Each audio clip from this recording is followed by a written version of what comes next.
Today we're going to talk about 3 unexpected connections between your gut flora and cardiovascular wellness. And at the end of this video, I'm going to give you one surprising tip that you can use to help heal your heart by focusing on your gut. Now, there are some expected connections between what goes on in our gut and our cardiovascular system. For example, if you have leaky gut or increased intestinal permeability, that can lead to inflammation in your body. If your immune system is not properly identifying and killing pathogens, those pathogens can invade your endothelial layer of your heart and cause a lot of problems there. Also, if you have high blood pressure, one of the causes is a deficiency in the quantity or the quality of your nitric oxide. Nitric oxide is produced from arginine. Arginine is an amino acid that comes from our diet and is also produced by our gut bacteria.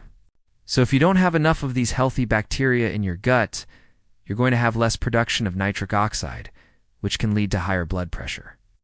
So those are expected connections. But today we're talking about 3 unexpected connections between your gut flora and your cardiovascular wellness. The first connection involves vitamin K2. Now, vitamin K2 is made by your gut bacteria. It's actually made by the bacteria in your small intestine. The function of vitamin K2 is to activate MGP, which is a protein that keeps calcium out of the arteries and out of the soft tissues. If you don't have enough vitamin K2, then MGP is not activated, and calcium will tend to build up inside your arteries. That can lead to calcification of your arteries, which decreases the elasticity of your arteries, and it causes the arteries to become very stiff. And so what happens is, your heart has to compensate for that stiffness by increasing its rate and increasing its force to try to push the blood through these stiff, rigid arteries. It's that S. One way that vitamin K2 helps keep your heart beating at a regular rate and with good rhythm. But another function of vitamin K2 is that it activates proteins involved in the electron transport chain. So if you don't have enough vitamin K2, your body can't make ATP. Your mitochondria can't make energy. And the heart is a very, very energy-dependent organ. In fact, the heart uses more oxygen and more energy than any other organ in the body because it has to beat constantly throughout your entire life. Without that energy, the heart is not going to beat effectively. You're going to get all kinds of arrhythmias. So vitamin K2 is important for the rate and the rhythm of the heart, but it's also important for the energy of the heart. The second connection is bile salts. Bile salts are made by your liver, but they are modified by your gut bacteria. These bile salts emulsify fats and help you digest fats. They actually take these large fat globules and emulsify them into smaller droplets so that the pancreatic enzymes called lipases can break down those fats into fatty acids and glycerol. If you don't have enough bile salts, you're not going to be able to absorb vitamin A, vitamin D, vitamin K. Those vitamins are fat soluble. So you need those bile salts to emulsify those fats and help you absorb those vitamins. Vitamin D is very, very important for the proper function of the heart. So if you don't have enough vitamin D, you're going to have more risk for cardiac muscle fibrosis, which means scar tissue in the cardiac muscle. You're also going to have a higher potential for arrhythmias. Vitamin D also influences the renin-angiotensin system. So there's a cascade of events in your body that leads to the constriction of your arteries and ultimately higher blood pressure. And vitamin D is a very potent inhibitor of that whole pathway. So if you don't have enough vitamin D, you're going to have more vasoconstriction and higher blood pressure. The third connection involves something called LPS. LPS stands for lipopolystyrene. This is actually a part of the outer membrane of gram-negative bacteria. This molecule is very pro-inflammatory. If it gets into your bloodstream, it can increase a lot of inflammatory markers like C-reactive protein, fibrinogen, serum amyloid A, and one of the things that it can do is it can increase the expression of adhesion molecules on the endothelial layer of your heart. And this creates an environment where platelets can stick to the lining of your heart, which then forms a thrombus, which can block blood flow through your coronary artery.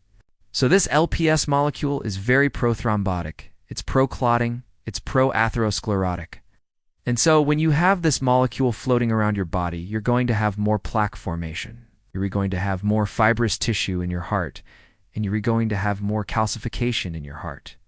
All right, now that you know those 3 unexpected connections between your gut flora and your cardiovascular wellness, here's the deal.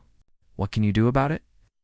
Okay, let us say you tested your gut bacteria and you found out that you have low amounts of Bacteroidetes and Firmicutes.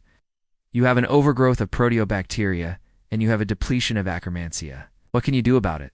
Well, there's a couple different things you can do.